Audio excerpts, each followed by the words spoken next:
dirty.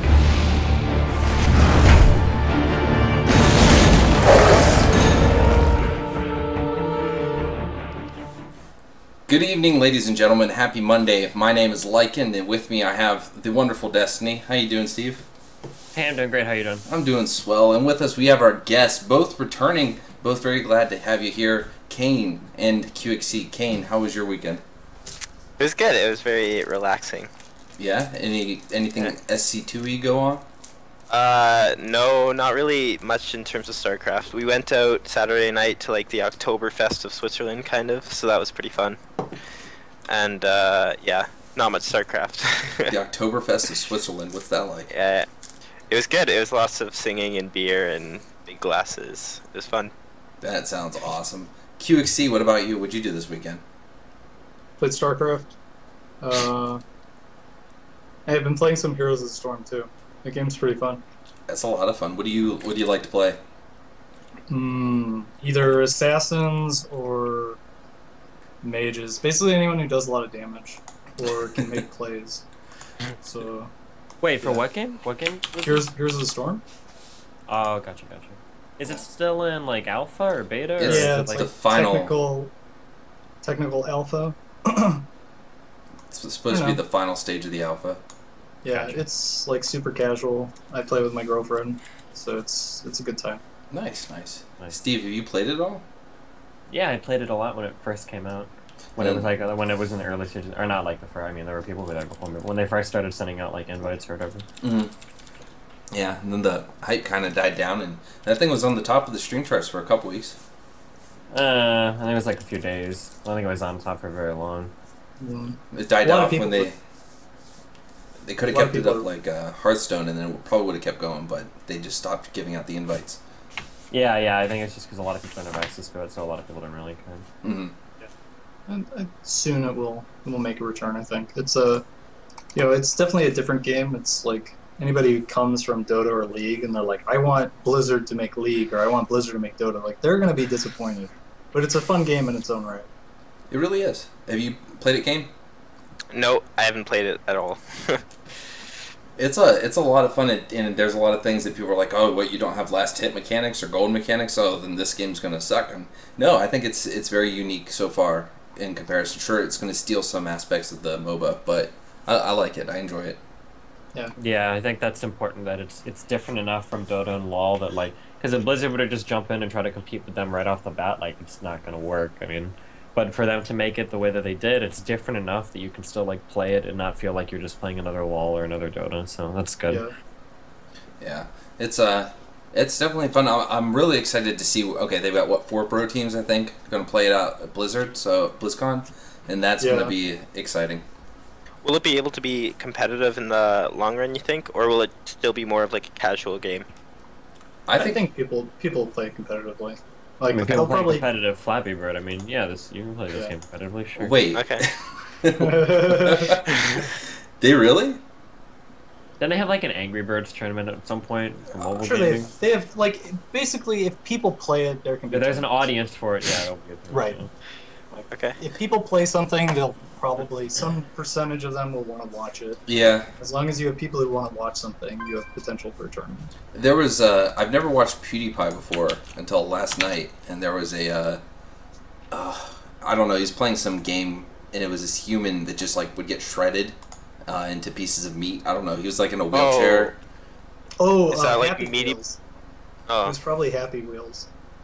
Yeah, it's yeah, I think it that's was like what it was. a race course, right? Yeah. And you like yeah. It's like a really weird game, but a lot of streamers play it. I've seen it a few times. You basically like go on these really crazy courses that don't make any sense with people in like moving devices that don't make any sense. Like there's a wheelchair and there's like some guy on a skateboard, and like anything that happens, your limbs fly off and there's just blood everywhere and you explode. It's like it's a pretty special game. It's an absurd game. The one, I think the level he was playing last night that I saw it was the wheelchair dude, and he's just kind of this old man. His limbs just flop around, but he's got a rocket booster on the back of his wheelchair, and he tries to get over this pit, but he'd like go straight up and fall down into a meat grinder, and then Yeah, I thought it was a pretty crazy game, and apparently there's a lot of fun indie games that I've never seen because I get focused on one and play that. Anyway, enough of that. Let's get into StarCraft. StarCraft 2, nonetheless. Because what other StarCraft will we talk about?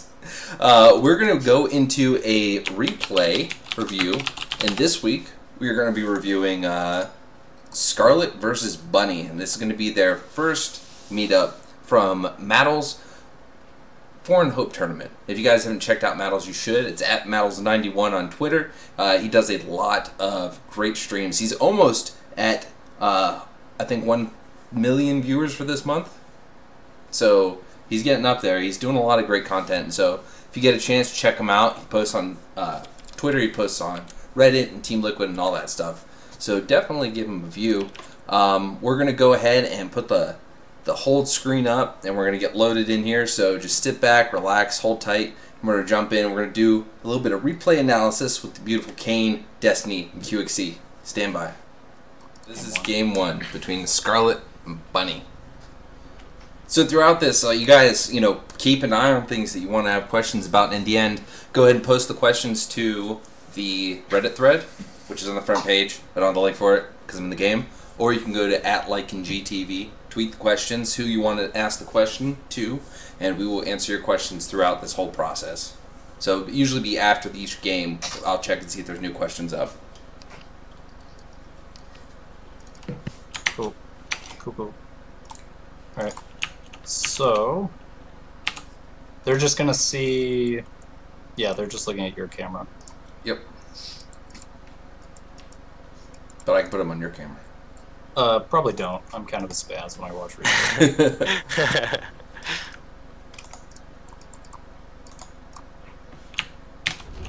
Kane, what do you think about 1414? I feel like that's kind of the defining characteristic of this entire game, actually. I don't really like it. I find that even if you get a cancel on the CC, you're not ahead. Like you're a bit ahead, but not as ahead as the risk that you're taking. Like it's a big risk. And you don't get that far ahead by canceling the CC. In terms of game paused. these, I think it comes down when you talk about how far ahead you get. We're just on what Kane said. I think it depends on how the Terran responds to it. I don't know in terms of like bunny level people, but like if you open up with like 1414 and you manage to force a cancel on the CC, and then you play crazy macro from that point onwards, some Terrans will overreact a little bit in their defense, and it'll be a little while before they push out and take that natural. Sometimes you can force like a bunker or something behind that because they don't know if banelings are coming behind it.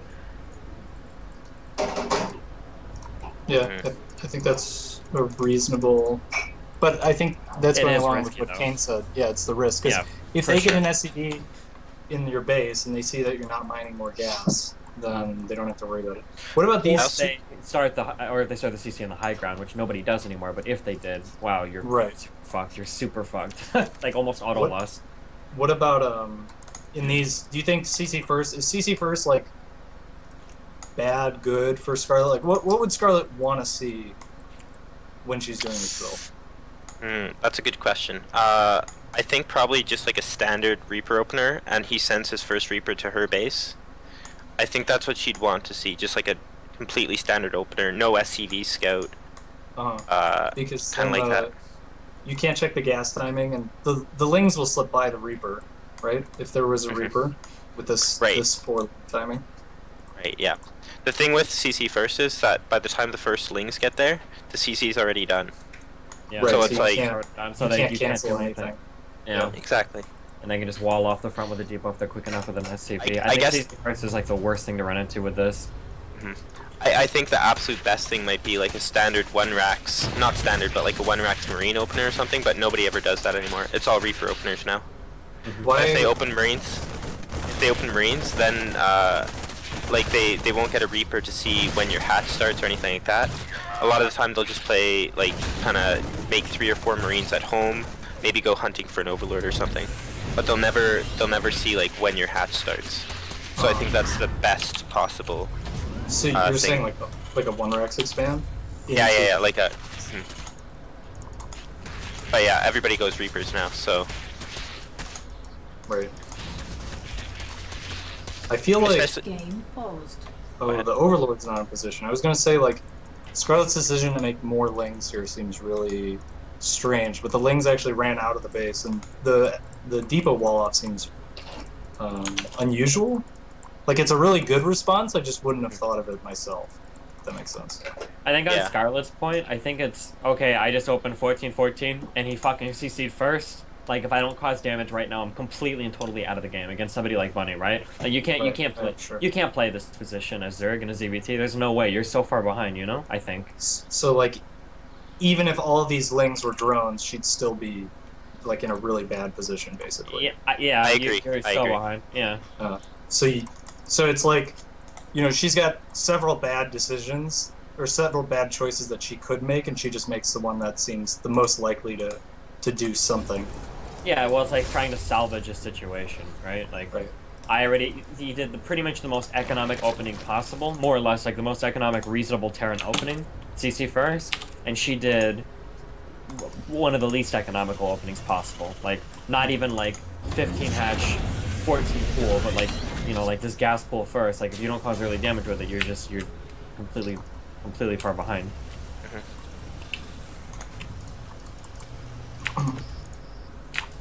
What do you But think yeah, about...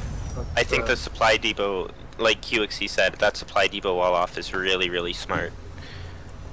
If he hadn't done that, she might have been able to get more damage done. I don't know if it would have been like game ending or whatever, but she might have been able to get more. Yes, I think she would have been able to force a lift off of the CC, and that's going to lose you probably 3 SCVs because you have to move it into your main and then move it back. Right. So you're not producing during that whole time. Sure. But What were you gonna I say? don't- I'm not sure. Sorry. I'm not sure. What? Let's talk a little bit about Bunny's transition. So he's going into like the 2-base timing here. Is this something you've experienced a lot, Kane or Destiny?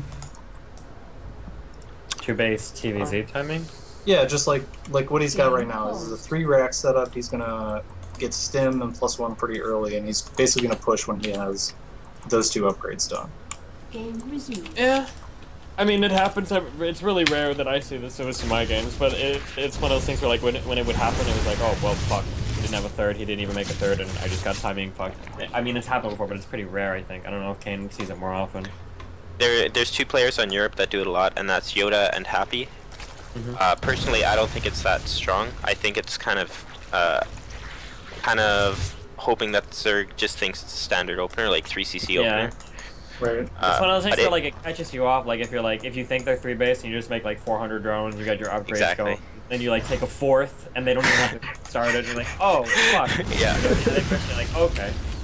Yeah. But if you have like 10 drones at the third, like you're 2-base saturated, have a few drones at the third, and just start making Lings and Banes and stuff, maybe get your lair out and stuff, then it's really easy to hold off, I think. Yeah. So.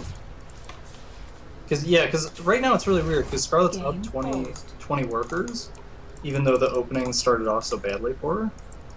But it's not clear, like, exactly at this moment that this timing is going to come and do a ton of damage. Do you think if she's cut units, or cut drones, like, right at this moment and just made Ling Bane, she'd be able to hold it? I think so, absolutely. Like, she's making Lings right now, but then she just started up 3 drones. Right. But if she makes only Lings and Banes from this point, then I think she's fine. She's making a lot of Zerglings. Yeah, and then she makes a whole... I feel like Bunny made a really poor choice here to go for this all-in. Like, when he already kind of had the all-in early on. If this was a PVZ, I think Bunny would be 100% correct, because Protoss all-ins are very, very, very hard to hold off, even in a close game. But Terran all-ins, I mean, like, you have to wait for all the stim and all the timings and shit, and you've already got the creep spread out. Like, I feel like they're a lot easier to hold off. Yeah, it feels like kind of what Kane was saying is the extra, like, 6 drones and... Well, so it's 8 drones because it's 2 gas geysers and then she's 6 over saturation at her third. If that was all Zerglings and Overlords, because she's got a bunch of extra larvae right now, but she can't produce because she's supply blocked. Yeah. And then the Banelings are too late. It really looks like maybe 30 seconds in Scarlet's favor, and she'd be in a pretty good spot. For sure. If you look at her vision though, you're right. She had no idea that this was coming. Like, no, absolutely no idea. Yeah. Right. What's like the latest you want to be scouting as a Zerg player against a Terran? Like to see, you know, third CC, Banshees, 3 racks, stuff like that. The latest is 7:30. The more normal is 7 minutes. Okay. But then, since the opening this game was a little bit strange, the timings are going to be slightly different. So let's just go back for my curiosity. So 7 minutes. You can go ahead and ping if you see a place you want me to jump to. Well, we're just here. So like Kane was saying, 7 minutes. Yeah, she would have absolutely, like, as soon as you see the 2 barracks, like, Bunny has already committed a lot of resources. If he were to just not, let's say, like, he cut unit production and just made a 3rd CC, I think he still would be in an okay spot because of how it opened. But there's no way that Scarlet would be caught off guard like that. Game 4.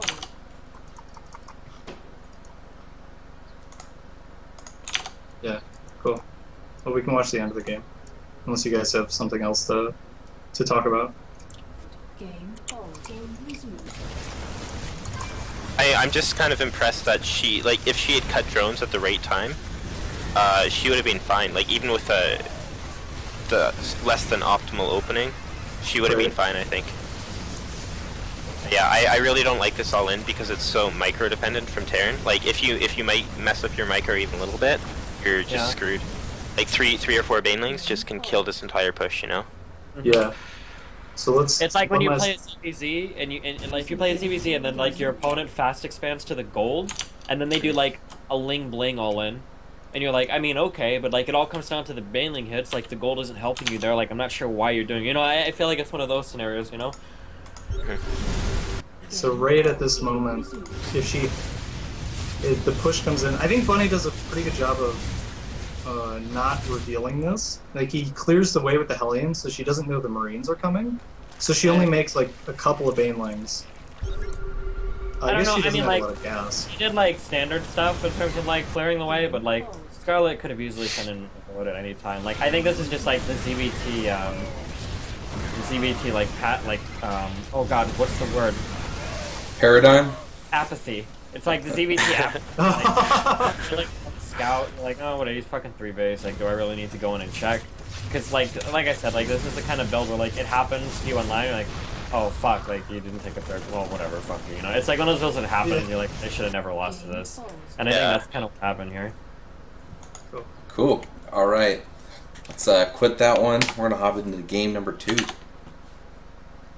So overall, I mean, you know, that's a. You guys can obviously, you know, speak better to this, but I think that's one that we see a lot in the tournaments, is that all-in from Terran. It's been getting a little more ground. There are certain, you know, it's like when Terrans who have a disposition to do builds like that do well, then you start seeing that build more and more. Mm-hmm. I think, does Pult does something like that, doesn't he? I don't know if it's that exact build. But the last... Yeah, he has a similar one. He does one where he actually goes pretty heavy on the Marauders. Yeah, that's right. Yeah, and that's a fun one to watch. But he. I know one thing about Bunny and some other high-level Terrans is that they're so confident in their ability to target banelings. Like, if they have 2 medevacs and 16 Marines, and you A-move with the Lings and banelings, and the banelings come from behind, they're really, really good at targeting those banelings before anything else. So I think that's one reason Bunny probably chose that all in, is because he's so confident in his micro. Yeah. It's Another player that's disgusting is Teja at doing that. They're so good at targeting banelings. It was kind of like what you said. That felt like that whole game basically came down to the apathy at the end. Like obviously Bunny was ahead out of the opening, but. You know, it's so hard to defend a timing that you don't see coming. Like much more so than for sure anything else in the game, really. Like It's That's like that's a really painful loss for Scarlet too, because it's like you open up kind of bad and you're like, well, fuck, my opening sucked, that's terrible, but I actually managed to get back ahead, and then you lose to something like that, and you're like, you kind of thought like the entire time, well, I'm behind, whatever, but then when you lose to something like that, it's like, oh fuck, like I could have won this game, like I can't believe I let something as dumb as that, you know? right. Whereas like if it would have been like a normal macro game and Bunny would have killed Scarlet, then Scarlet would have been like, oh whatever, I was behind from the beginning, versus, you know, victory being that close to within grasp, I guess. Yeah.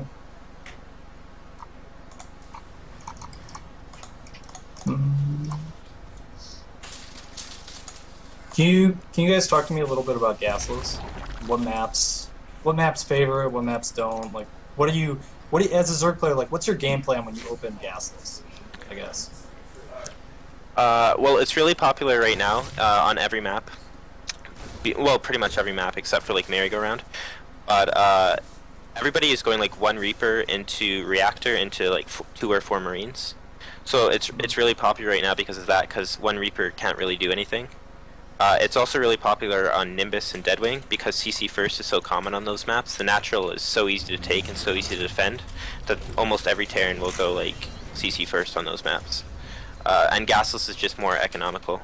So pretty much the main focus behind gasless openings is just to get a huge economy and start your creep spread really early as well.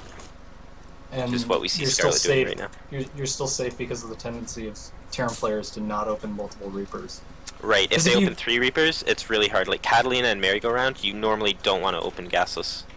Why do Terrans open 3 Reapers on merry-go-round though? It's not so common anymore, but there's a lot of room to run around in the main, and Oh, okay. So they'll Yeah. run past the queens at the front and then kind of dope around.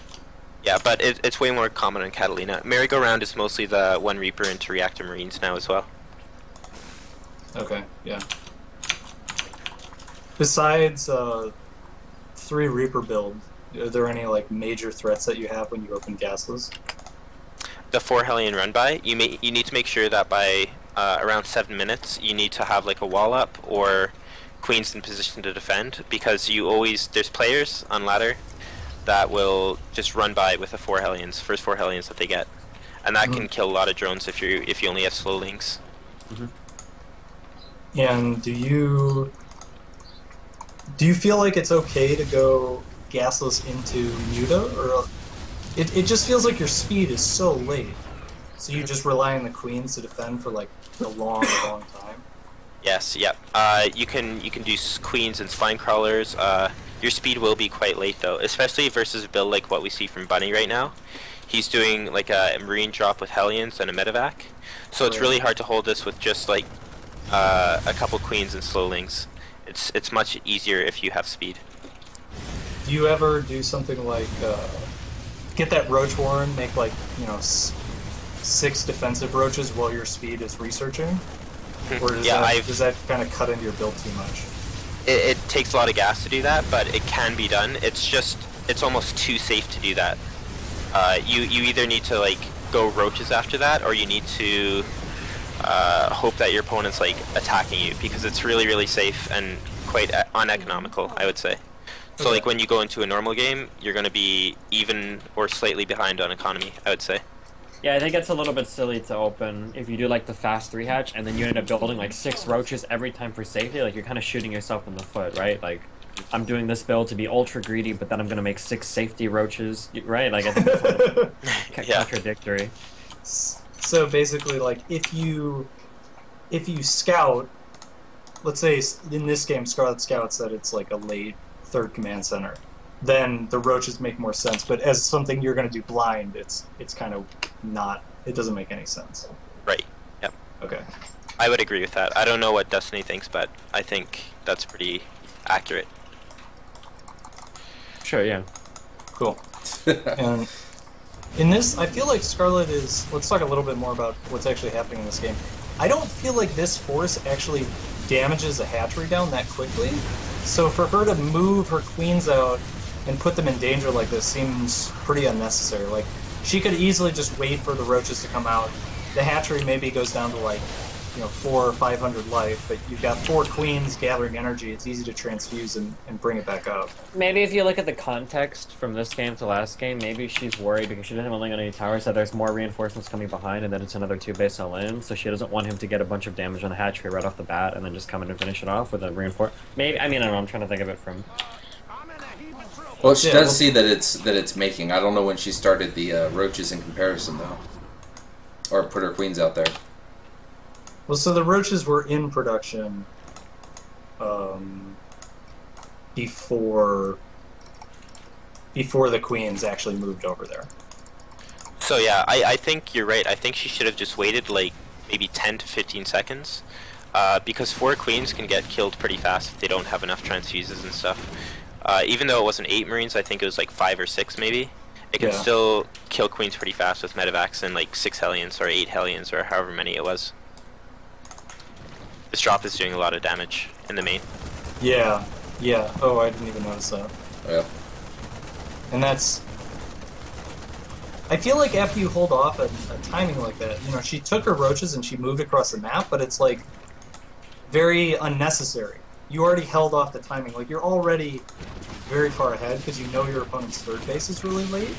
And so she just spreads the roaches out and defends against the medevac pressure. She doesn't really take any damage and is in like a really solid spot. I guess right now she's still pretty far ahead. Yeah, I mean, if you have a lot of roaches that you made, like say 15 to 20 roaches or something ridiculous like that, then of course you want to move across the map. But she only had like what, 6 or 7 roaches. Those probably won't do anything. So yeah, it was a bit unnecessary to move out there, but either way, she's still okay, I would say. But yeah, she lost some mining time, and I think he killed a couple drones. So now it's heading into Roach Hydra against, I don't know, Bio Tank. Yeah, I guess he's making tanks. I think the Roaches tipped him off at the style he was going for. So, do you want to talk a little bit about Roach Hydra, just whatever seems relevant to this particular situation? I will say one thing. I know that there was, I think it was Gfinity, where Bunny played Hyun, and Bunny is really, really strong versus Roach Hydra. So I'm not sure if Scarlet saw those games. Roach Hydra in general versus Terran, just the basics of it, it's pretty immobile, so Terran wants to drop a lot. And you kind of want to stay defensive until you have like a max army, because Zerg will max out before you and have like a strong army in comparison. So you definitely want to wait until you're either maxed or like 180, 190 supply or something like that until you move out. I feel like when you play Roach Hydra as Zerg, I feel like you're either looking to either A, timing attack, like as soon as you feel like you've got decent numbers, like I don't even know if you'd want to wait for a max, I guess it depends what the Terran is going, or you want to like rush for Vipers as soon as possible. Because if you play too passively with this style, I think you end up in a spot where, oh, the Terran's got like 180 supply, all of my shit just died for free and I didn't fucking kill anything, you know? Yes, yeah, exactly. Yeah, I feel like that's probably the best way to understand Roach Hydra is like layer tech Roach Hydra does not defeat a maxed out Terran army. And so you're either like or even like a 170, 180 supply. Yeah. Okay. It's basically when the medevac and the siege tank count get high enough. Yeah. Well, scrub question, alright, so with that, it seems that a lot of ways to really counter the Roach Hydra is to get a lot of siege tanks. And at that point, I feel that you kind of have that very immobile Terran army. So, I mean, is there ever a, how do you counter that kind of vulnerability, or am I looking at that wrong? Terran will still have some mobility just because of the medevacs and like the ability to drop everywhere. Mm-hmm. The siege tanks are just, like I said, you really want to stay defensive as a Terran versus Roach Hydra. So and the Hydras and the Roaches obviously aren't very good versus siege tanks. So they're just kind of the obvious choice to go for when the Zerg is going for Roach Hydra comp.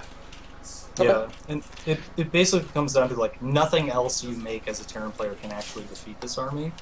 Widow Mines aren't going to do it, Hellbats aren't going to do it, Pure Bio doesn't really do it. Doesn't mean what army? Roach Hydra. Just Roach Hydra.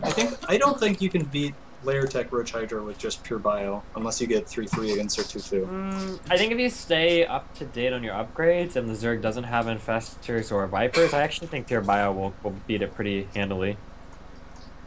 As long as you've got like a really high medevac count, I think so. Because the Marines and the Marauders can stack so much more efficiently because the Hydras and the Roaches are so fucking fat that there's like 4 or 5 rows of Marines. Well, like this is one of the reasons why people look at like a bio versus a Marine, a bio versus Roach Hydra fight, and like, why? I don't understand. Why did the Marines win? It doesn't make any sense, because, I mean, the Roach Hydra do some damage, right? Well, the reason is because as soon as you stack them up and you start fighting, the Marines can stack, like, so fucking close to each other. You've got, like, 4 or 5 rows of Marines all firing, and you've only got, like, 1 or 2 rows of, like, Roach Hydra fighting, because they're so much thicker. The units are larger, you know? Like, it plays a huge role into how the units fight each other. So I think if the fight happens, like, here or here, what you're saying is true. But if you had a fight out here where both armies get a full concave... Yeah, then... if the Zerg can get, like, if the Zerg can fully spread out and the Terran lines are completely thinned out, then yeah, I think that the Zerg can win that fight for sure. Okay. So what about getting out positioned on this map? You know, you see you've got this little, like, U-shape going on, right?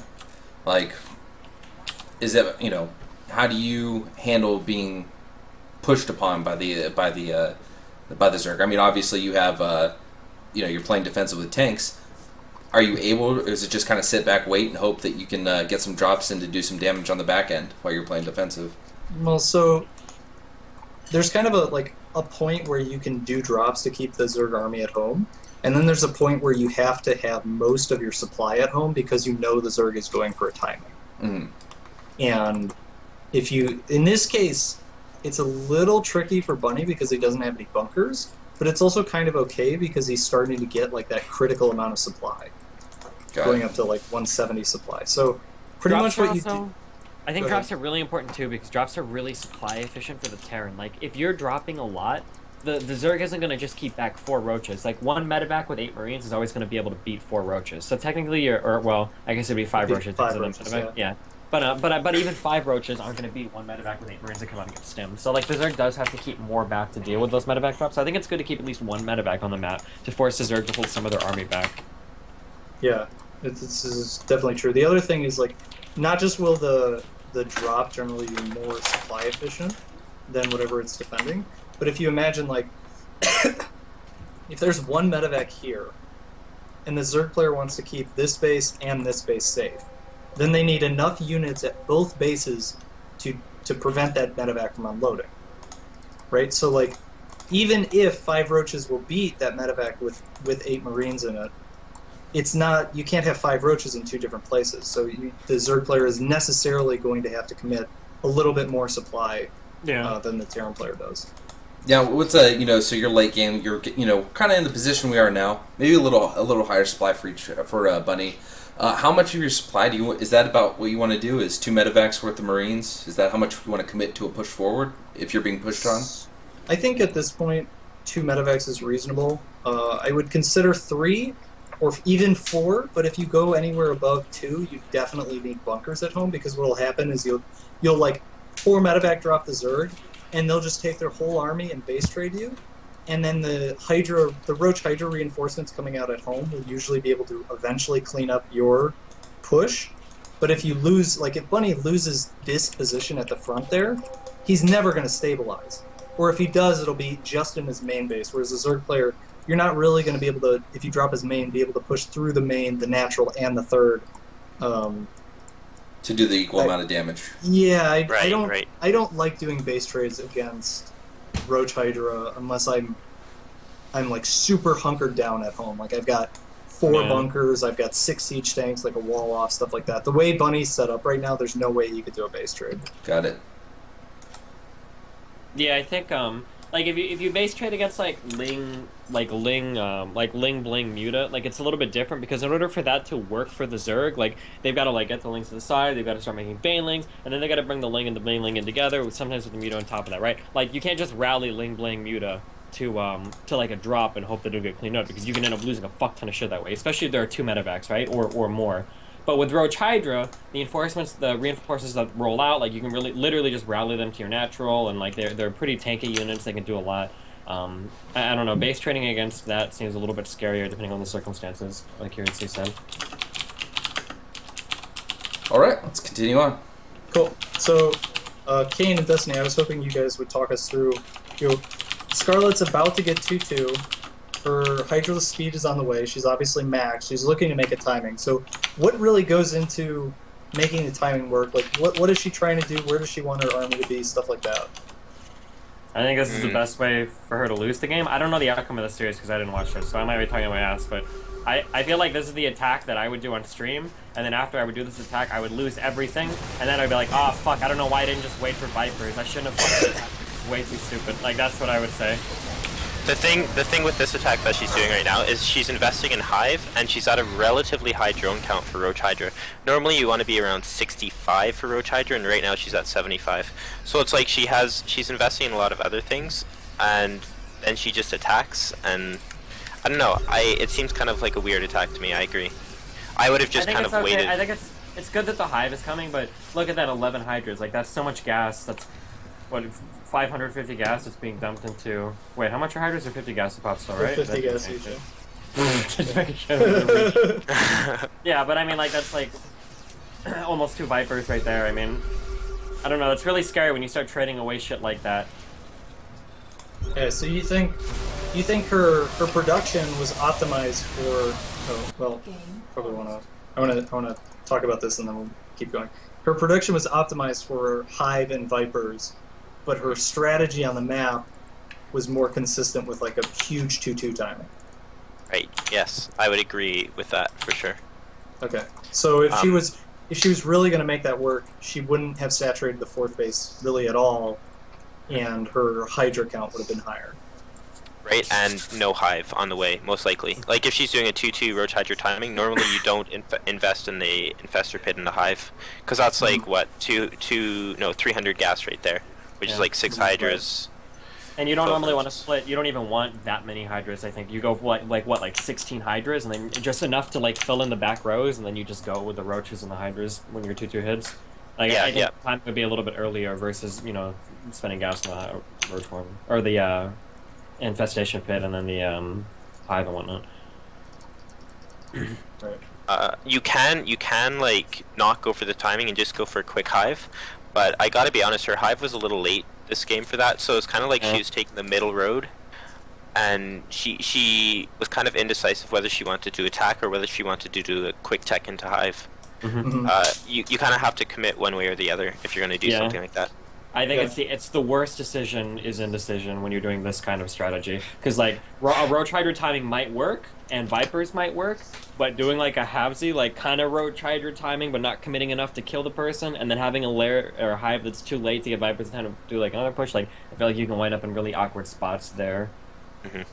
Yeah, okay, that makes sense. So, cool. And then there's this fight. Bunny gets caught, like, totally with his pants down here. Like, all of his tanks are unsieged, and his upgrade, his +2 weapons, just finished. And +2 armor's not finished. Yeah. +2 armor, not as important, but it's still pretty good against the Hydras. The +2 weapons, though, like, that would have made such a big difference for that fight. And he basically lost, with Scarlet's 5th on the way, and with the creep spread, he pretty much can't do anything on the map for a while. Even though his supply's really even, her tech is better now. She has Vipers and Infestors, and her 3/3's on the way. So that fight was good for Scarlet. For sure. So in TVZ, when the Zerg's going Mutilink Bling, you, as a Terran player, it's good if you're on the same bases, same number of bases, and it's okay, depending on how saturated the Zerg's additional bases. So, like, if I'm on full 3-base saturation and Zerg's 4th just finished, it's kind of okay. If Zerg's on full 4-base saturation and my 4th isn't done yet, like, that's not really good for me. How does that kind of compare when you're talking about Roach Hydra? Like, does Bunny need to be on the same number of bases? Does Bunny need to be up a base, down a base? Like, where's kind of the equality point? I wish I could answer this question better. I'm not too experienced with Roach Hydra in terms of late game. Like, I'm more experienced with the timing attacks and stuff. And with that, you always want to stay like at a lower drone count, like 65 or something.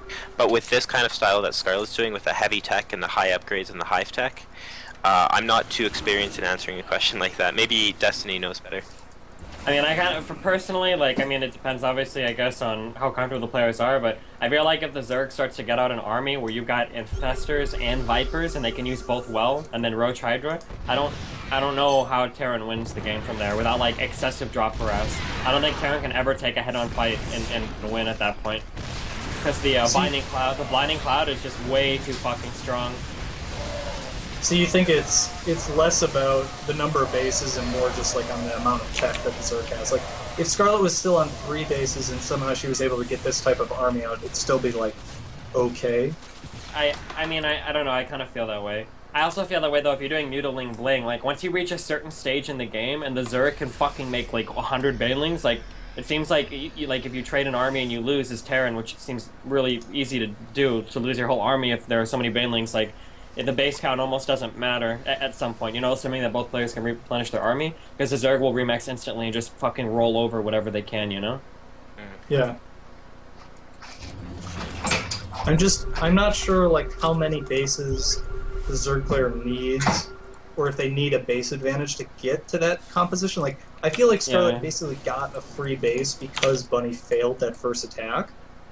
And now she's able to make this transition into both tech units. But if Bunny's attack had been like more optimized, would she have really been able to do it just up that one base? Or would she have spent all of her minerals and gas on replenishing the army she would have lost? And I don't really know the answer. I mean, the attack in the middle was definitely an enormous blunder, so... Yeah.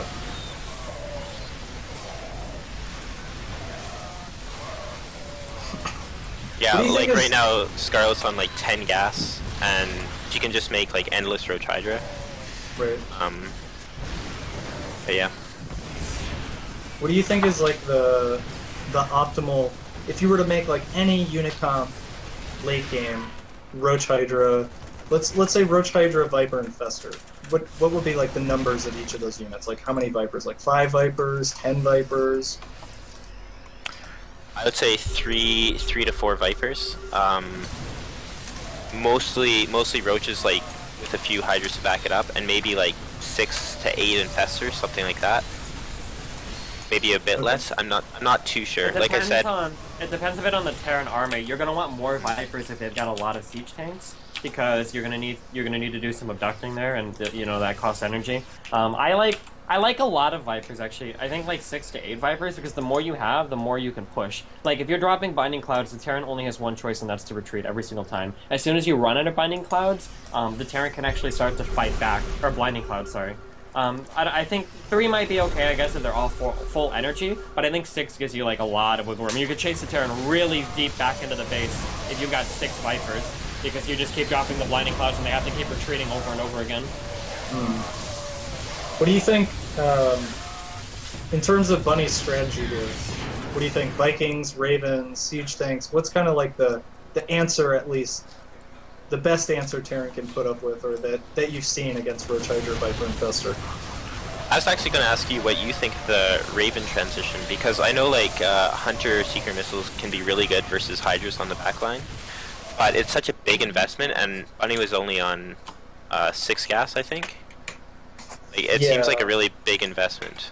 So, against Roach Hydra, you basically have your only serious gas investments are medevacs, siege tanks, and like a very small amount in Marauders. As soon as you get 3-3, you basically start banking gas, and because the majority of your army is just Marines, and that's really easy to replenish, obviously. What I've been trying, I kind of am going along with what Destiny was saying, is once a Zerg gets enough Vipers, I don't think you can fight that with just siege tanks. I think it's too inefficient. So if you have like 20 siege tanks and the Zerg has like 7 Vipers, and they drop a blinding cloud on, you know, each Viper can drop 2 blinding clouds, that's 1 Viper, which is 3 supply, negates 6 supply worth of your ground army, and it feels like insurmountable. So what I've been trying is you add 2 additional starports, you get like a healthy-ish medevac count, like 6 to 8, and then you start making Vikings, and you use a Viking plus like a couple of Ravens to zone out the Vipers. I feel like late game Terran, if you're playing a Zerg with really good late game control, I feel like, and I almost shudder saying this, but I feel like the only reasonable alternative that Terran has for a late game lies in like the Avillo army, like that massive fucking Raven Viking ball with like a good number of siege tanks on the ground. I don't know, Viper is just so strong against every possible thing the Terran can have on the ground, and then Infestors are so good against, you know, those clumped up bio balls that, I don't know, I feel like, I mean, I guess you can win, but I feel like the Terran is pretty much sitting there, like, waiting for the Zerg to make a really big mistake. Otherwise, the Zerg is just going to pick away at you with constant abducts on your siege tanks, with blinding clouds that force you to retreat back and back and back, and then Roach Hydra that dies and is instantaneously replaced because the Zerg has a huge economy, you know? I think Yeah. if you can get like 6 to 8 Vikings. So what I'm imagining is, so you're saying like the Avillo Raven mech ball, and what Yeah, I'm pretty imagining is like 4 to 6 Ravens, like 10 Vikings, then like 6 to 10 siege tanks, and all the rest of the supply is filled in with Marine Marauder. And basically the way it works is the Vikings will zone out the Vipers. If the Vikings get abducted, that's fine. You just, you know, because basically what it comes down to is if you remove the Vikings and the Vipers from the fight, maybe Mhm. we should pause for a little bit. If you remove the Vikings and the Vipers from the fight, like the Terran ground army wins because it gets reduced to Biotank versus Roach Hydra. Sure. With Right, so Infestor, maybe, if... yeah, but the siege tanks are pretty good. Like if you have 8 to 10 siege tanks and they're not getting blinding clouded, like what are the infestors going to do? Because you can always focus sure. fire and spread your units out. The Zerg army has to come to you, and then it's not that hard to focus fire the infestors. And Hunter Seeker is really, really good against Roach Hydra if they're in a choke or something and they like have to come to you. And the other thing is you can kind of use the Hunter Seeker to time out the blinding clouds. So like Zerg comes in, they drop like 2 blinding clouds, you drop like 1 or 2 Hunter Seekers, and then the Zerg is kind of like frantically either some players will be really good and they'll actually like split off, you know, the unit that's targeted in the fight, but most people will just run away. And when they run away, then the blinding cloud goes away. Mm-hmm. So it's a way to combat that as well. Why do you think Bunny opened? I usually see Terran CC first on this map. Bunny's a big fan of Reaper openers on this map. He always does it. Okay. I Do think you think that's it's good, or just do you think it's silly, or? I think it's a bit silly, but he's really good with it, and it does get like a lot of scouting and stuff done. So I mean, I wouldn't say it's optimal, but if you're comfortable doing something, and you can make it work, then I think it's okay, obviously. Yeah. Mhm. But I Okay. would prefer CC first on this map. Yeah, Definitely, I I think would. CC first on this map, I think, is a really good TVZ. It can be hard to scout if you don't get the right overlord positioning.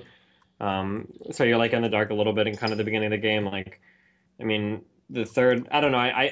This is like of all the maps that I play on where you run into like I don't know. I call them bomber Terrans. I guess bomber might not even really play this style anymore, but bomber used to do this thing where he would just like make a fuck ton of marines and a fuck ton of bases and a fuck ton of SCVs, and he just roll you over every time, like inexplicably. Like he would just make so many marines, he would always lose. Like that kind of like crazy macro play. I usually see it on this map. And it seems Yeah. like this map is really well suited for it. The Terran gets that like the really early natural, then they take their third really soon. They get that fourth setup. It's really hard to attack. Widowmine Marine is really hard to defend. Like when the Zerg start to stick a fourth, it's really hard for the Zerg to do it here against Marine Widowmine attacks. Like I don't know. I think that opening Reaper kind of throws away a lot of that early game potential, in my opinion, for having a really beastly Terran economy. So why And don't Bunny these just Zerg lost. players go ahead. Bunny just lost both of his Reapers actually to Right. miscontrol, and that's absolutely huge because now he can't get any scouting. He can't lay the third with 2 Reapers Yeah. there. So yeah, I've actually seen players just leave on ladder at this point when they lose Yeah, the of 2 course. If they lose Even the if you Reapers, lose, yeah, even if you lose one, like your first initial Reaper, like some fuck up, like you go to the drone field or whatever, the mineral field, and like the drones somehow freak out and surround it. I think it's happened to everybody at least once, right? Where the Reaper goes in, you get trapped by like 2 drones between like the gas Yeah. and it was like, what the fuck? I've had people just leave games for that. But I mean, like, yeah, I mean that early Reaper is so fucking important. It's insanely important. And if you're losing Yeah. like Reapers to Queens or whatever, like that's a huge miscontrol. What do you think about So if Bunny scouts, I think he knows. Well, actually, I'm not sure if he knows there's no third hatch. But as soon as you recognize, like, what's the latest for the third hatch to be that it's indicative of like a two base timing. So like maybe my question isn't clear. Like sometimes Zergs will put it down at like 6, sometimes at 6:30. This hatchery is like 7:30, so Bunny knows for sure that it's two base from Scarlet. Is that kind of correct? I would say so, yeah. I mean, the latest the Zerg usually will throw it down. With Gasless, it can be a bit later because they don't have the speed to shoo away the Reapers. But in this Right. game, I would say like 7 minutes is usually the latest that you'll see a hatchery go down, third hatchery. Okay. If Not it's to not mention, 7 minutes, go ahead. not to mention because she also killed those two Reapers right off the bat. Like, if anything, that hatchery should be going down almost earlier because, like, oh fuck, I get to put it down for free, right? Like, to see it go down Yeah. that late after killing the Reapers, that should be a pretty big tell that something awkward is going on. Definitely. What do you in terms of actually I have two things. So real quick, if Terran players often play super greedy on this map, why don't you think Zerg players do more like early all-ins like Ling Bane or Roach Bane, things like that? I mean, you're attacking into that narrow ramp. Like, if the Terran scouts it and they have their buildings positioned correctly, like they can hold it off. They rush Widow Mine. Like, I mean, I don't know. It could be really difficult. Yeah. And Oh, if it's cross spawn, it's pretty far. But in this case, yeah, I would say the biggest factor is that ramp that you have to push up. so yeah, because if you scouted, it'd actually be really easy to wall that off with barracks, so that you wouldn't even have to baneling bust. Yeah, you'd have to baneling bust through barracks rather than a supply depot, which would be really difficult. Okay, cool. And what do you think about this build, Kane, Destiny? Like fast 2 base muta, 10-minute muta. I think it's If it- I think it's good to mix in to like a best of 3 or best of 5 or something. I don't think it should be a standard build. It's really uneconomical, and it definitely relies on your opponent not scouting it or not seeing it. But you'll see players like Leenock do this literally every single ZVT. I think this is a really important build to have in your arsenal because it forces people to not cut corners, right? Especially in tournament games where the difference between like you might watch like yourself play. I don't mean like us as semi-pros, right? But like maybe you're wondering like why is this professional like always able to do this, or he always has so much at this point? And a lot of the reasons why some pros do that is because they know when to cut corners. Well, a lot of the corners that you cut are actually risky corners to cut, but you're just never punished for it, so it's like whatever. And I think this is one of them where like Terran, like should you always be building turrets at like the second your eBay finishes? Probably. But I mean, you can get away with not doing it most of the time. So like having a build like this is good just to remind the Terran like, hey, don't fuck around. Like you need to be on your shit, And I mean, Scarlet caught him off guard here with this. And managed to kill a few SCVs. How many? Like 10. 10 workers. So I mean, Yeah. So what do you think? How many workers do you think Scarlet needed to kill? Like, let's say she wasn't doing this follow-up, she was just going to macro behind it. How many workers does she really need to kill to justify this opening? I don't think I would say- it is bad, is it? Like they're I good mean, late units. Like 2 base muta, yeah. I think you do need to do a bit of damage. But I think 10 is more than enough. Like even delaying mining time and stuff like that usually is enough. It's not that uneconomical. Yeah, I think. That's I think kind of one a of the tough question biggest, to answer. I think one of the biggest and most important things when you open that Muta style actually comes down to when the Terran does his first attack and how quick you're able to catch up in upgrades. Like you need to put those Evo chambers down as soon as you're able to, and you need to start working on those Ling upgrades like ASAP. Like I think the biggest pitfall of a build like this is you open with it, you don't do much damage, and then the Terran is attacking later with 1-1 or 2-2, and you're either like 2 or 3 upgrades behind. You're like 0-1 or 1-1, and they're 2-2. You're like, oh fuck. Like when you start to get behind on ground, I think you get super ultra fucked. So I think that's like the biggest like. I think that's a really important thing. So as a Terran player, if you scouted 2 base muta, you're not really trying to like if you can punish it before the mutas come out with Hellion run-bys or whatever because of late speed, that's fine. But besides that, like, Bunny shouldn't be looking to do a timing, even if Scarlet was playing macro. He's kind of waiting until he's got that, like, a significant amount of supply and that upgrade advantage going for him. Yeah, I think 2-2 is really good personally. I don't know. I think so too. I think so. So you think if Scarlet was playing macro and Bunny moved out with just 1-1, would that be too early? Does Scarlet still have like too much money in the mutas and her army, and she hasn't really like Bunny I, hasn't th- really gotten that big advantage that he would? I I mean, think obviously it's all hypothetical. it's almost like an anti-timing if you do a 1-1 push out because the Zerg will have mutas and most likely banelings, and normally if you push out with 1-1, like they'll have Ling Bane, but they won't have the mutas to kill your medevac, so you can get away pretty Yeah. easily. But with this muta opener, if they do move out with 1-1, it's like you can hunt down their army and kill absolutely everything. Yeah. Not to mention you're moving out so early after they've got those early mutas that those mutas can do all sorts of things that they probably should be able to do, like cutting off every single reinforcement just by mutas alone. You won't even need to bring lings because your early muta ball is so big compared to what it normally would be, like on a 1-1 timing. That and the fact that the mutas can actually be fighting with the lings like pretty effectively early on because you've got a lot more mutas than you're used to seeing. Yeah, like Kane said, I think you're kind of hitting an anti-timing at that point. Also, like 1-1 against 0-0 isn't as bad when the army numbers are much smaller. Like the Banelings are still pretty effective, and like I mean, you've got that muta ball to work for damage too. So I think the 2-2 attack is the most scary thing to see here. And yeah, cool. So it has to do a lot with the amount of supply that Bunny can actually field. Like the more supply you have on the map, the less room there is for a really mobile unit like Mutalisk to actually maneuver and make things happen. And also, the more supply you have, the more effective the upgrades are, and you can maintain that upgrade advantage of 2-2, or like the the one level above, against a build like this. Even if you wait until 2-2, you don't have to push when 1-1 finishes to have an upgrade advantage. Yep. Uh-oh. Game paused.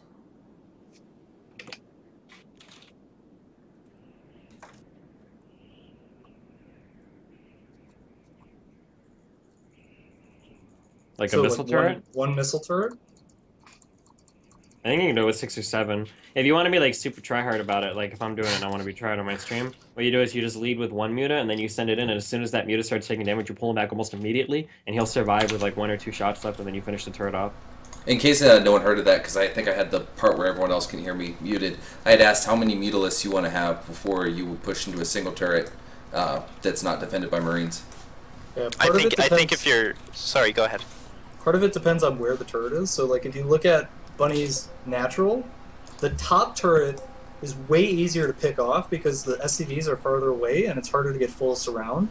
The middle turret, I don't think you should try and attack that unless you know your opponent's not paying attention or you have at least 10 mutas. Because they could just take every SCV and repair the turret. And what Destiny was talking about, like pulling mutas back, you'll never actually kill it because there's too much repair going on. Okay, now I see mutas on this map decently enough. Where would you put these QXC? Where would you put your turrets up if you were going to use turret defense for mutas? I think what Bunny has that is natural is fine. Okay. It's all about scaling the number of turrets to the number of mutas on the field. Like, as soon as mutas come out, you don't build like 3 turrets at every base. But if your opponent gets up to like 20 or 30 mutas, one turret literally doesn't do anything at all. So you're looking at like 4 or 5 turrets sometimes. Got it. Okay. Carry on. Kane, what were you saying? Yeah, I was just gonna say, like, normally if it's just one turret, I think my number's usually 11 or 12 before I go in an attack. Also on this map, I don't know if you can see me ping, but at his natural there, like, it's such an easy spot for me to harass. So, like QXC is saying, in the mid game and late game, you want to be a bit excessive on those turrets, especially with a muta opener like this, where in the mid game they're gonna have a shit ton of mutas. So you want to definitely be careful about that. Add quite a few in. So at this point, I feel like as soon as this attack happened, Bunny should have scanned the third. Or like right now, he needs to scan the third so he knows like what's like an acceptable amount of damage for him to take and still be okay at this point. Because I feel like right now he could actually just lift the third and wait. Because Scarlet really doesn't have any saturation on her third. Mm-hmm. And I think that has to come in with that. I think it's almost that tournament mentality where it's like, I have to cut all the corners I can to do like the best macro everything, and like, whereas like in a ladder game you might scan the third. I think maybe in a tourney game where you're trying to cut those corners to be as absolutely efficient as possible, maybe you wouldn't scan it. as backwards logic as that kind of sounds, I mean,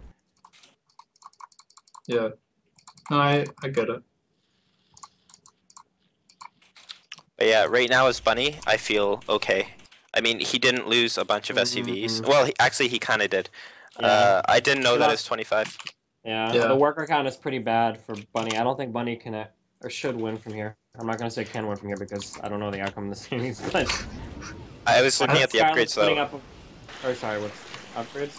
Yeah, like So his 2-2's he's- almost done. Oh, he's gonna have 2-2 against 0-0. yeah. In that case, anything can happen. Yeah.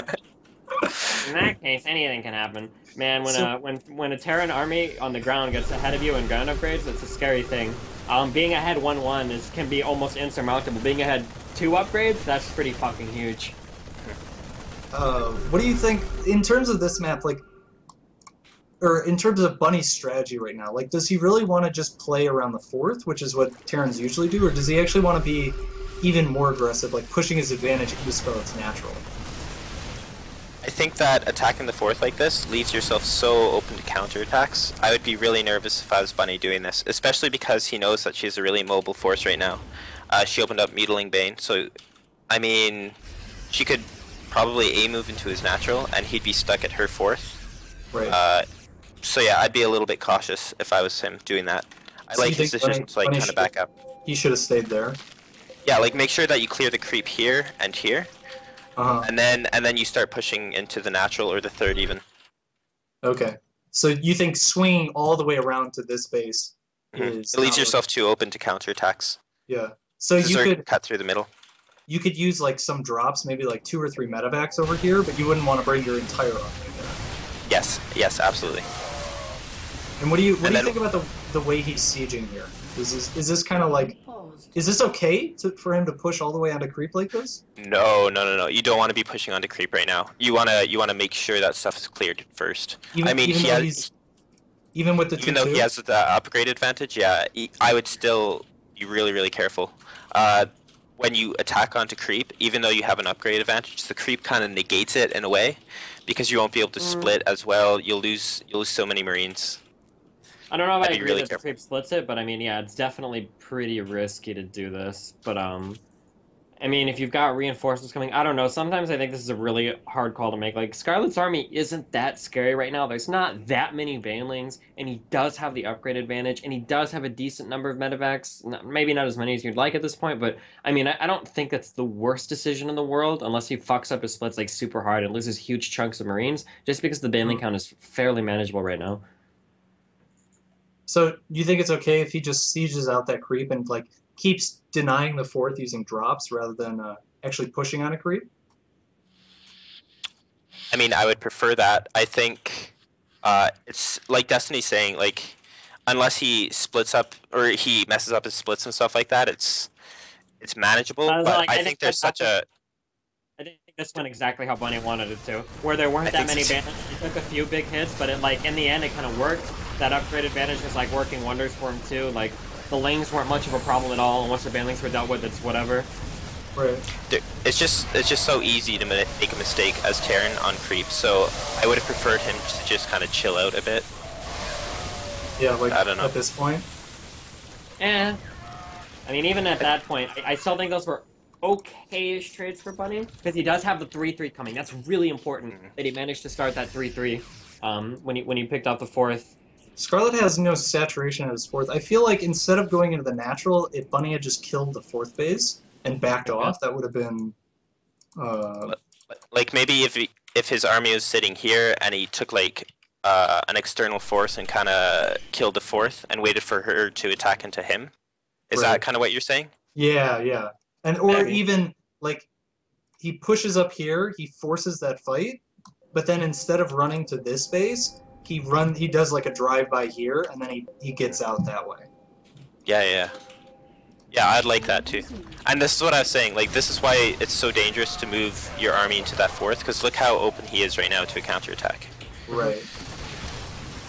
And One then- thing to keep in mind here is, because of the nature of the opening, Scarlet did a little bit of damage in the beginning. He has an upgrade advantage. Scarlet doesn't have very many banelings. Like, there's a lot of... I like this burrow Yeah.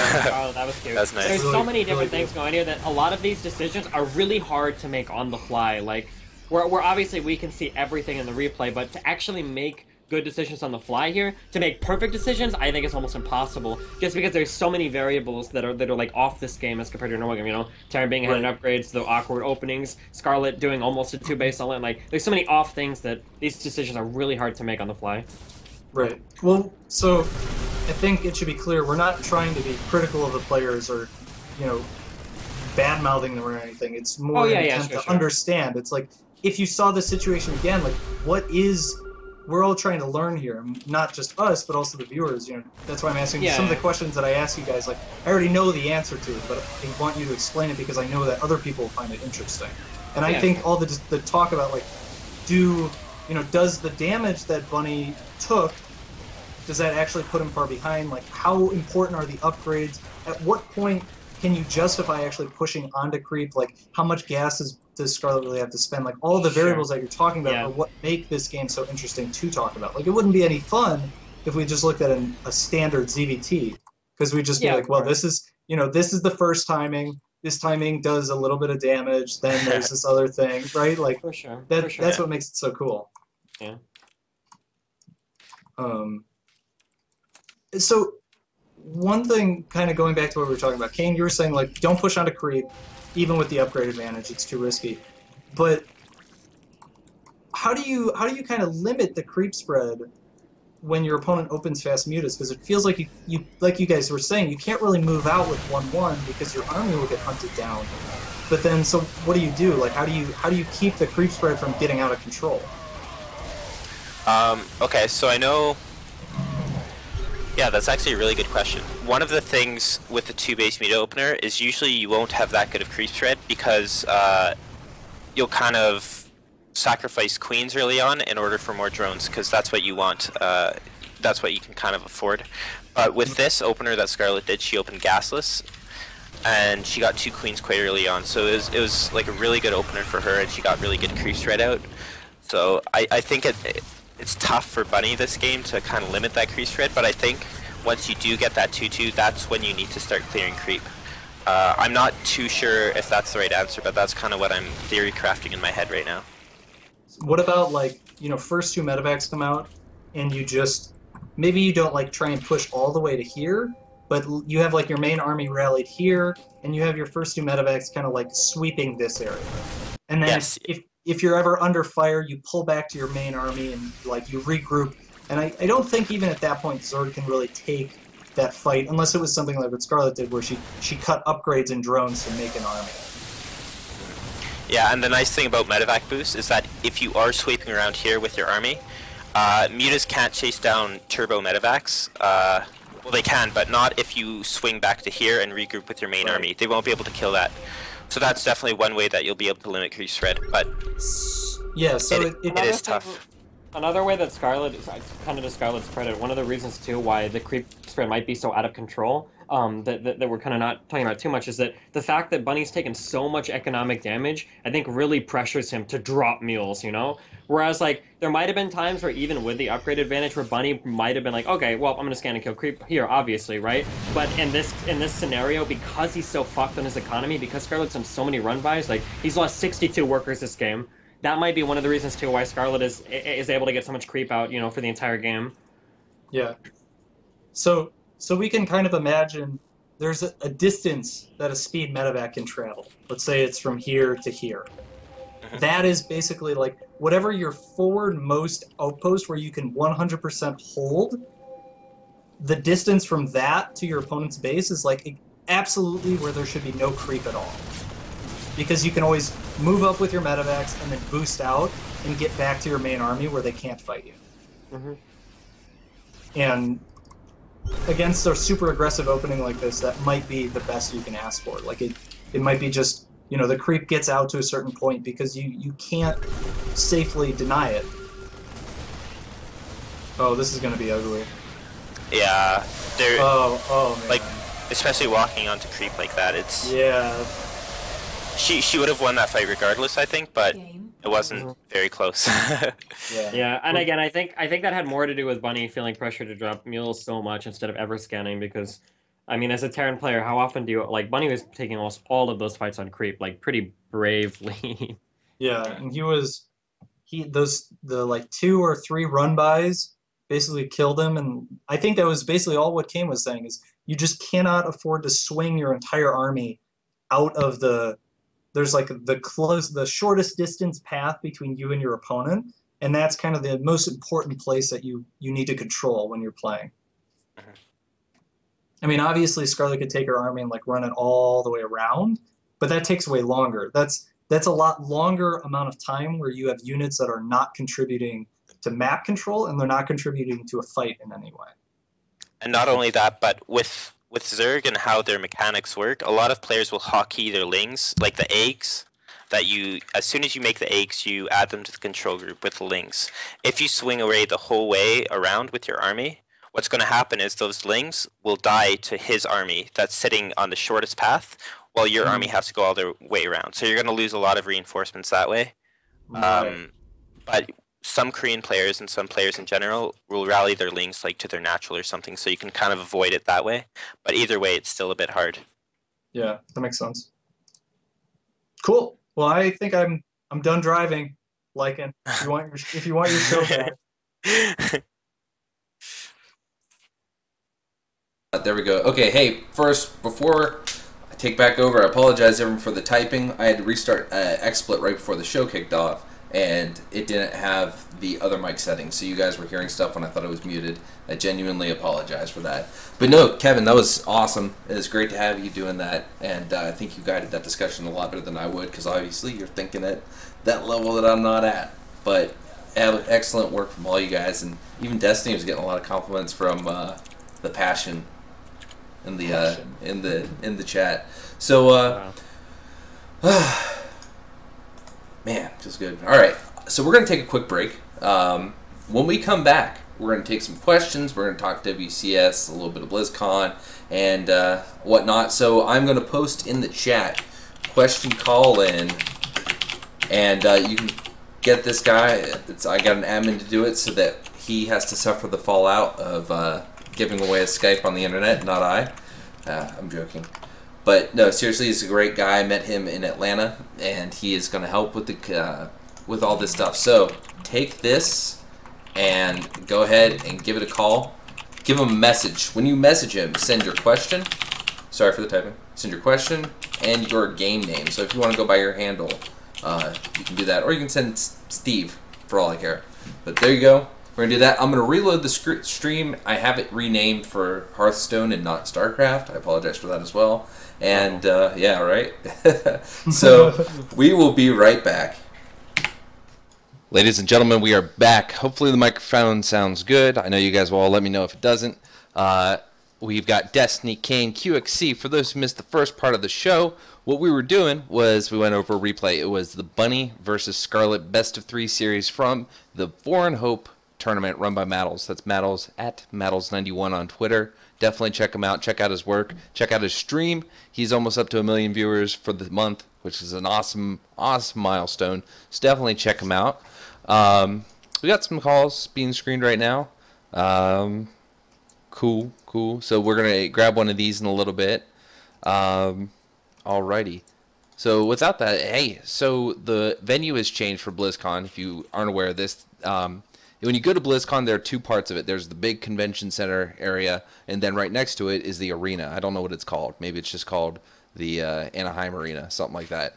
But yeah, so I mean, it's going to be a big event. We did talk about this for a little bit, didn't we? About you know, how Red Bull puts all these great events. You know, they were at the Hammerstein Ballroom, they were at the Lincoln Theater in DC, and BlizzCon is just like, oh, here's this little curtained off section in our tournament. And now maybe they watch the show and they listen. They're like, this Lycan, QXC, Destiny guys, they've got some good thoughts. Because I think it was actually the first show you were on, and now we've got that happening. So, you know, some people like to talk about it. What do you think of StarCraft in an arena setting? I think it's cool. I like when more people watch our game. Definitely. And I feel that with the fact that it's BlizzCon, the fact that they've said that they're scheduling it in a way that no other events are going to be going on during it. I'm sure there's a little bit of expo or like, some demos, but otherwise no big thing is happening during it. So do you think we'll see a lot of bleed over Destiny? A lot of what? I like bleed over. He's talking about like other people from other games watching it. I mean, Oh, I don't think StarCraft, unfortunately, I don't think StarCraft really works that way. It's a lot easier to get bleed over into games that are easier to understand, like FPS versus RTS, I think, or even like MOBAs. I don't think there'd be a lot of bleed over, so I'm not sure. Okay. I think FPS and fighters are the easiest ones to watch if you don't understand sure. what's going on. I think even MOBAs are pretty hard to watch. That's if why you've I never included played them. MOBAs. Yeah, I included MOBAs when I you said included hard to MOBA. watch Okay, it. okay. I don't think Yeah. there's very much crossover there because if you have no idea, like I was fairly decent in League and like looking at Dota, I have no fucking idea what's going on. Not Yeah. even close to a single idea what the fuck is happening in any fight. So Yeah. So I think it's cool that we have a big venue, and I think that California. I like to think there's a lot of places that can feed easily into that scene. A lot of people that are going to come just for that tournament, travel just for that tournament. And I mean, do you think that Kane, do you think the lack of foreigners at this tournament is going to affect the turnout? For those who just come for StarCraft and not BlizzCon as a whole? I don't think so. I think people will still be interested in like the high level play as opposed to maybe a couple foreigners in there. I mean, it's kind of hard to predict, but that's just my thoughts. I'm not so sure. Yeah. So I feel like it's not that there won't be a lot of people watching, because there will. Mm-hmm. But if players like Snoot and Scarlet and whoever else made it to BlizzCon, I think there would be even more viewers. Yeah. And I think those viewers might be more invested as well. Like, they'd be able to have, like, a hero, a champion to cheer for, Right. Yeah, I wouldn't be surprised, like, if Snoot made it, if some people from Norway made the trip to see Snoot compete. But obviously now, like, some people from Norway may come, but not because Snoot is there, just because it's good StarCraft and they want to check out the event. Yep. We're going to go ahead and try taking a question. This is going to be our very first question, so let's see how good this goes. And I'm going to put it on a different screen just because I don't want anyone's information to pop up when it goes when all the screens change around. So hold up a second. I'm going to change that. We're going to invite this cool cat to the chat. Actually, we can pull you guys back up while we do that. Yeah, I think I'm excited for BlizzCon nonetheless. I think the matches are going to be. We have a lot of good folks poised to come and give us a good show. All right, Jaedong versus Flash. A lot of people are hyped about that, but I feel that Jaedong is kind of fallen by the wayside lately. What do you think, Kane? Yeah, I mean, in 2013, like, Jaedong was the next guy that people thought was gonna be like huge. Like, he got a bunch of second places, and people thought in 2014 it'll be the year of first places for Jaedong, but we didn't really see that happen so much for a variety of reasons. I think I couldn't name them, but for example, a lot of people think that it has to do with not training in a Korean environment. So I think that while Jaedong does have a chance for sure, but when I say Korean environment, I mean like a KESPA environment. So I think Jaedong does have a chance, but I think that Flash definitely has the advantage going into the series, and I'm a bit afraid that it might be a bit one-sided. Yeah, I think I agree. The end. sounds good to me. All right, we got our first caller coming in. Let's see if he wants to actually call. All right. So, adding to group call.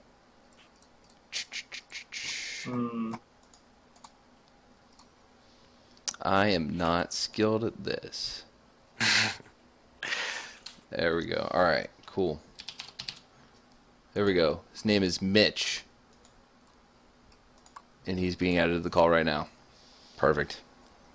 Just put things a little bit out of whack, not too crazy.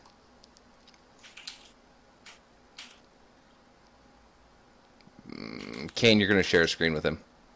Okay. Mitch, you there? Hey, what's up? Hey, Mitch, how you doing? Not too bad. Good. I see. Are you from Australia? Yeah. Cool beans. I like Australia. All right, Mitch. So your question, you said, is for all. Go ahead and ask it. Yeah, so basically just some backstory. So recently in Dota 2, there have been some unfounded rumors going around about Good Game Agency, which is the organization that basically controls EG Alliance, a couple of tournaments, stuff like that. And they've been buying up multiple teams and organizations. And yesterday, Too Good said that he looked at the contracts from some of the players, and basically the players have no rights to leave the team, but the team can fire the players without notice. So an example of that would be like Naniwa getting removed straight away after the IEM Global incident. Okay. So basically the question is, has esports reached the size necessary for player unions? If not, when does it seem to be a good enough marker? And maybe a discussion on monopolies in esports and whether it's going to be a good thing or a bad thing in terms of Casper. I think in the West, the only game that could support player unions would be League of Legends. But they have such a tight hold on everything. I don't know if Riot would allow player unions. I don't know, it's so weird because you have to have a company to play the game, right? But like if this was, soccer, like FIFA can't prevent people from playing soccer anywhere. And like they can have a control of it. I don't know, man. I guess I'm not really qualified to speak on this. That's what I'm determining as I ramble on. Well, let me ask you this, Kevin. Do you feel right now that you need a union, or that you're about to need a union? Okay. No. All right, Kane. What do you think? You were on the show when we kind of discussed this. Yeah, and Richard Lewis actually had some. I think it was Richard. Yeah, he had some really interesting points on this subject. I know one of the concerns is that, like you said, one organization will buy out a bunch of teams. And those teams won't be allowed to transfer players. And the players will pretty much be screwed. So I think right now that StarCraft isn't. I want to say that it's not big enough that it really necessitates a player union. But I think if we see StarCraft grow in the coming years, which I know there's a lot of debate on whether it will or not, but I think if it does get to that point where StarCraft becomes big and there's a lot more teams and teams investing in those players, I think that player unions will be a necessity. But right now, I don't think that it's really needed. Yeah. All right, Steve, you have any thoughts on this? I mean, we could talk for hours on it. I don't really have any strong feelings one way or another. For me personally, like I do all my own stuff on my own. I don't feel like I need a union to represent me. For other people, I mean, it kind of seems like some people do because they don't read contracts or anything. Like all of the people that went to work for ESGN probably could have benefited from a union. So I mean, I don't know. It's hard to say. You're a strong independent player that don't need a union, right? Yeah, something like that. Sure, let's go with it. All right, hey, Mitch, thanks for the call. No worries, thanks for having me. Yep. Cool. First caller done. Success. Wasn't a troll. I almost don't want to take any so the night ends well. No. Thank you again, Mitch, for calling in. And when Skype deletes your picture, Kane and QXC's full faces can rejoin the fun. Okay. With that, let's move into Legacy of the Void, right? Everyone's talked about it. Every show has talked about it. Legacy of the Void is coming up. It's very big. A lot of people are thinking this is going to make or break the StarCraft scene. Legacy Void doesn't deliver. We are effed in the A. So, QXC, I'm sure you've got a few rounds in the chamber on this one. What do you want to see in Legacy of the Void that you think is possibly going to happen, and what do you want to see that you really think needs to happen but you don't think will?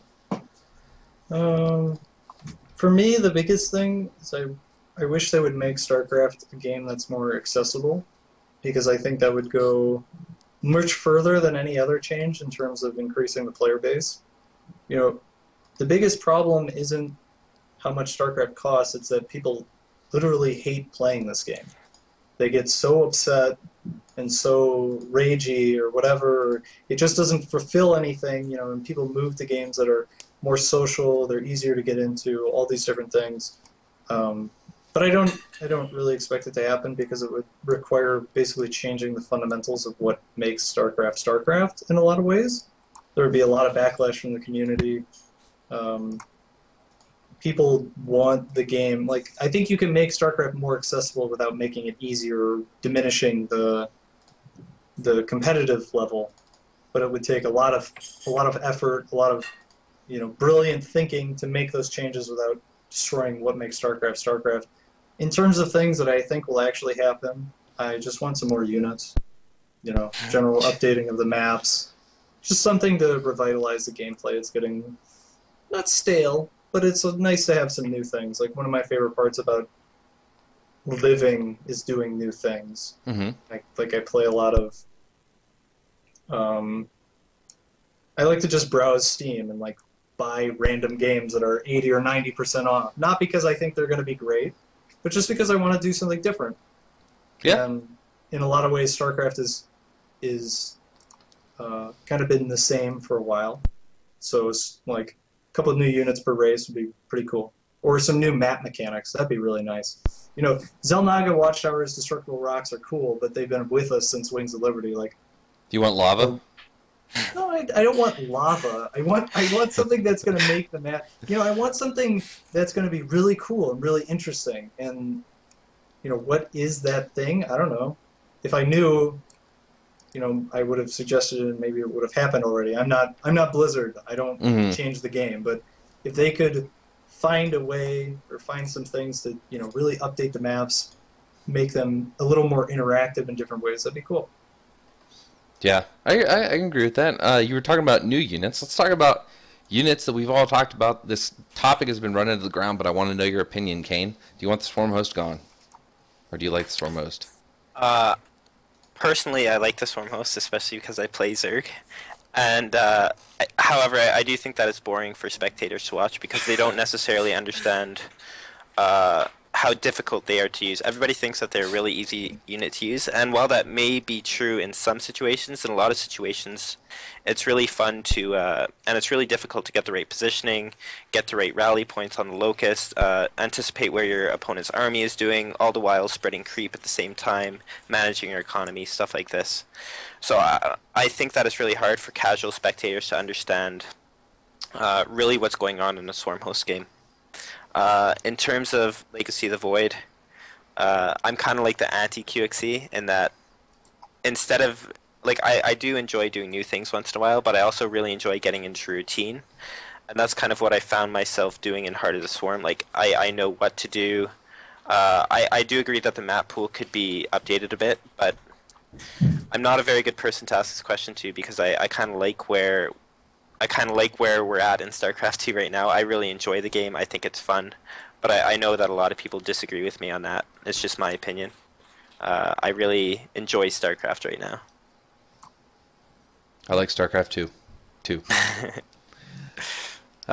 Yeah, I think that it's a kind of I get what you're saying. So, we're going to have to go through a whole new balance thing, aren't we? With the release of Heart of the Swarm. Right now we're in a nice place, I feel. One of the questions, it was something we've talked about. We've all pretty much agreed that the balance overall right now is in a pretty decent state.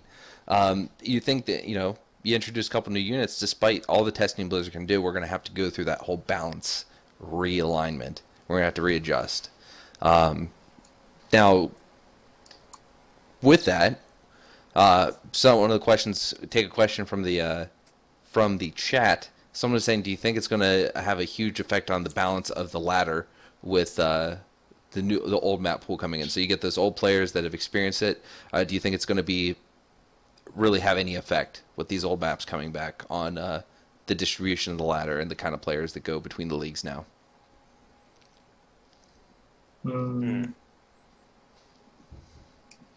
What's the I question? think I'll speak for all. Yeah, I was gonna say I don't understand the question. How do you think the new map pool is going to affect the balance of the game? So I'm not gonna lie, I haven't played this season at all yet because I've been hooked on CS:GO. Were those maps all serious? It's really the new map pool? The new map pool. But it's not live yet. It's okay. Because when I first saw the thing, I was under the impression that they were gonna add like one or two kind of old joke maps that would get it's the downvoted. whole pool. But, yeah, I don't know. That seems a little bit strange. I'm not entirely sure. Like like Metalopolis was in there, right? Yeah. Like, Killing Waste I saw was back. What Metalopolis? There's a few of them, obviously. I'm trying to. Cloud Kingdom. Shakira's, Ohana. Did Steps of War really Metalopolis. not make it? Not yet. We don't know It if hasn't- there's two more maps that need to be released, I think. That's right.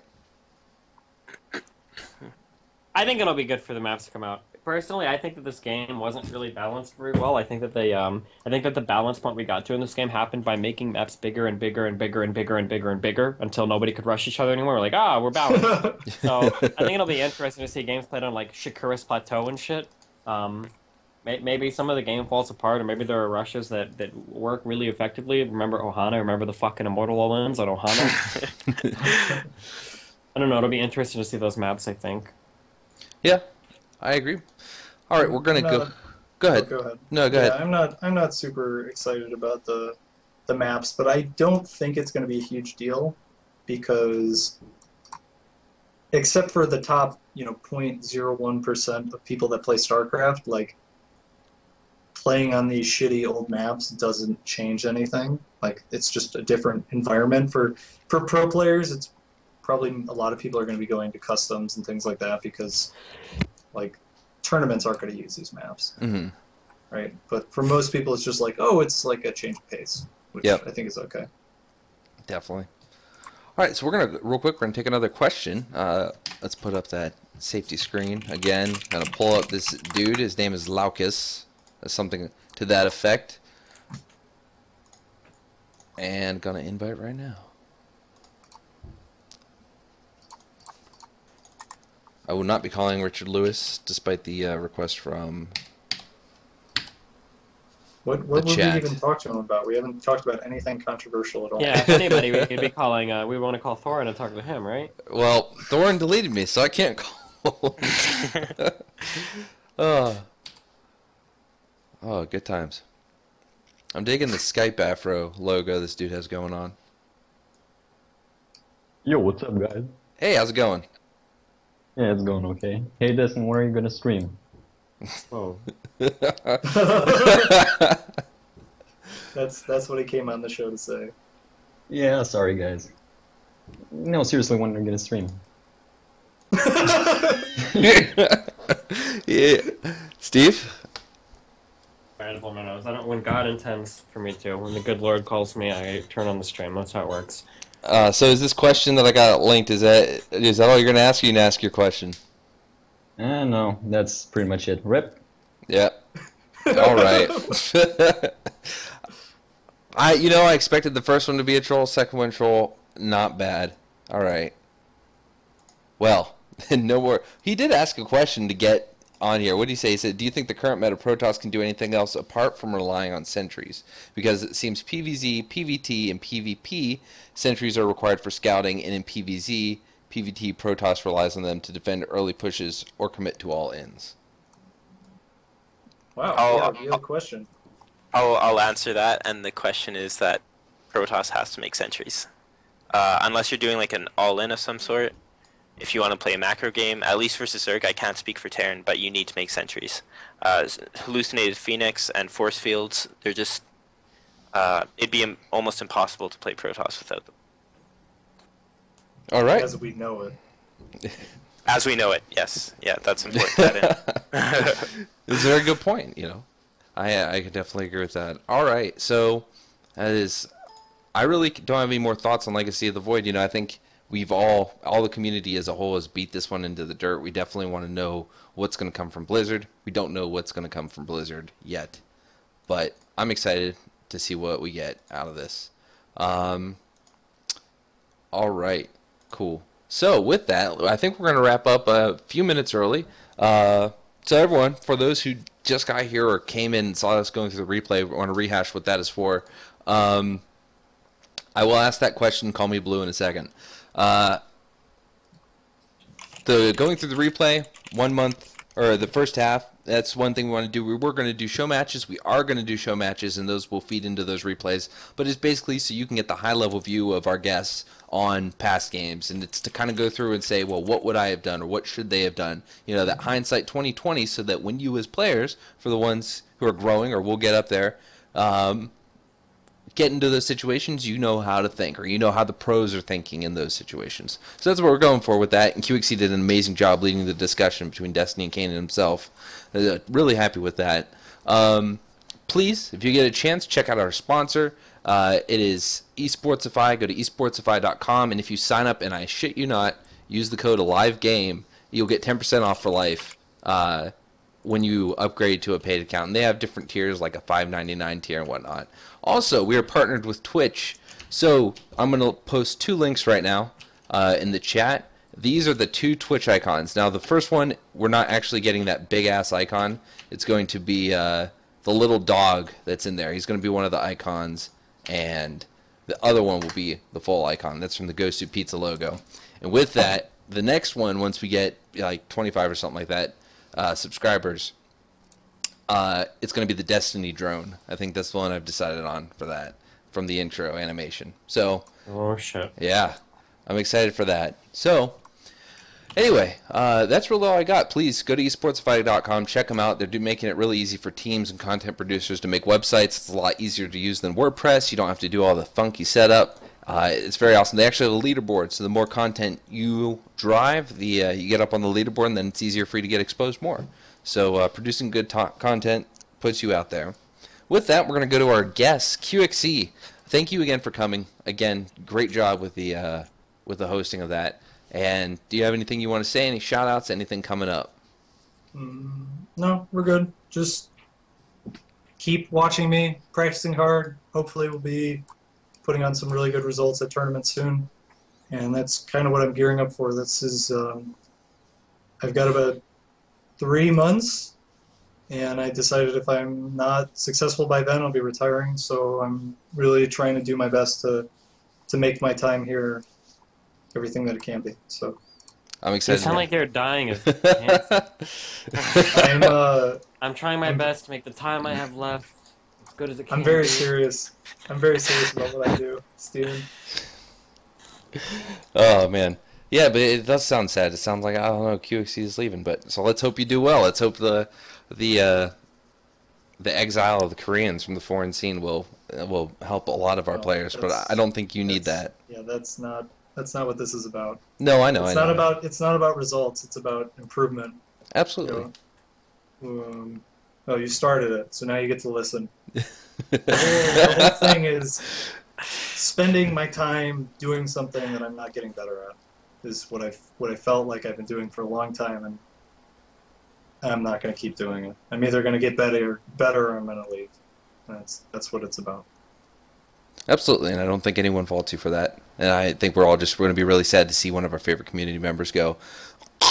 That was me choking on, my kiss-assness. But no, seriously, I don't think anyone wants to see you go. We all like you, and we really want to see you get on stage and Kamehameha some motherfuckers out of their booth. So with that, good. Thank you again for coming. I hope to see you soon again on other shows. What about you, Kane?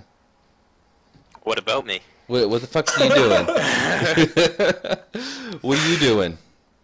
Well, I'll be heading back to North America soon, so I'll be playing every North American event that I can.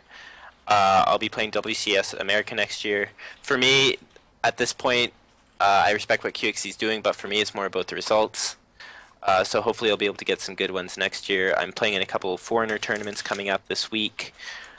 You'll be able to see me in the Foreigner Fun tournament that QE Dude is putting on tomorrow. Puigulac or something like that? Yeah. And then the 32 Boys 1 Cup tournament that Base Trade's putting on is the next day. So I'll be playing in those 2 this week. And yeah, I'll just keep doing what I'm doing, hopefully. Yep. And where can people find you? On Twitter at MYIKane. And I also stream. My Twitch username is KaneSC2. You going to be streaming anytime soon? Yeah, I'll probably stream after these tournaments are done. So maybe come the weekend or maybe Friday or something like that. Okay, before I go into this, thank you, Kane. And I'm glad to have you, as always. Definitely a good Zerg. And we talked about StarCraft 2 this whole time. So a lot of people that were griefing me because you got kind of overshadowed by the political talk the last 2 times. Look at that. We did it. So really glad to have you here. And yeah, glad to be here. Destiny, the question that I have been getting asked a lot When Uh-oh. are you and Richard starting? What is the new title? The Old Boys Club, I think, is what he went Old with. Boy Club. I think it fuck your throat with facts or something. Oh God. When is that going to happen? I don't know. Hopefully soon. It's looking like it's probably gonna be after Homestory Cup though, since that's coming up, and I think we're both gonna be at that. So I'm not sure. Awesome. So someone's been in contact with you about that? Yeah, I got plane tickets and everything, right? Oh shit. Cool. You going to be casting again? I mean, I'm not gonna be playing, so. Awesome. Well, hey, I'm here to ask the obvious questions. So, anyway, yeah, and that guy wasn't a malicious troll. He just kind of came on earlier to ask, when you're going to stream, and I understand that, because you've kind of abandoned the StarCraft. I'm kidding. I'm joking. I love you. But real question, real talk, as you would say, are you not sponsored by the shaving people anymore? The Shave Club? They stopped doing the insertion ad deals or whatever. Okay. So I don't have any other deals with them. So yeah. Okay. Do you still use them on a personal basis? Yeah. Cool. I thought about getting them because I'm sick of those overpriced razors. Oh But, sure. yeah. There is if you want to go full fucking try hard, a lot of people would suggest that you get like the double-edged like straight razor and shit, and Mhm. that's actually like the cheapest way to go. I haven't looked into that. I'm not that crazy about shaving. I really don't like shaving that much. That's why I have the facial hair that I do, because it's like the minimum amount of shaving without growing a beard. So I mean, I don't know, but Yeah. I mean, yeah, I mean, you can ask, or I guess you couldn't because people wouldn't get my mail. But yeah, I still get those razors and I still use them. They're good. Cool. Well, Steven _ Bonnell on Twitter. Wait, Kane is going to Home Strike Cup, really? No. Who said? Oh, then why did you say Steve? I don't know if he's released all the names yet. Okay. Thanks, Never Steve. mind then. Good Okay. work. Oh, Christ. All right.